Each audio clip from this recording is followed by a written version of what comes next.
right, well, the Fed's progress on inflation is set to stall potentially in 2025. That's according to Robinhood's outlook for next year. Let's talk about how to play it, the market implications for that. I want to bring in Stephanie Gill, Robinhood's head of investment strategy. So, Stephanie, walk us through what ultimately this means, the broad picture here for the equity market next year. So I think, yes, inflation will probably, the progress of it will likely stall. So I'm sort of expecting it's 2.6 now, maybe it's 2.3% at the end of the year. I do think this past print was very positive for the markets in the fact that shelter showed a little bit of an improvement, and that's been the stickiest part of it. And then transportation too had no change in price, month over month. So that's a good thing. But I think that means yields will stay elevated. And that means mortgage rates will probably stay elevated, credit card rates will probably stay elevated.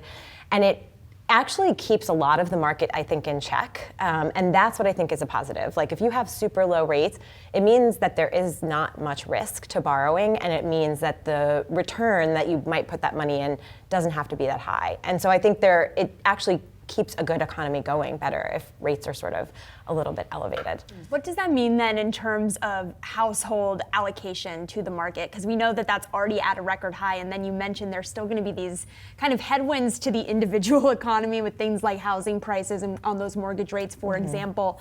What will that mean for markets moving forward in terms of just any cash on the sidelines that retail investors still have? I think it means that, cash will still earn a yield. And so that means that maybe there isn't always a rush, right? Like you can still keep money on the side and have a decent return on it. But I also think that it means that there are still going to be opportunities. Like, as you said earlier, this is a stock picker's market. And I've been thinking that for a while. You just look at something like today, Adobe had not a great, report. I think it starts being like, oh, what's happening in tech? And then you have Broadcom today that looks really good. And then you have RH, which is also very strong. And these couldn't be two different types of companies. And you're seeing like the intra-stock correlations.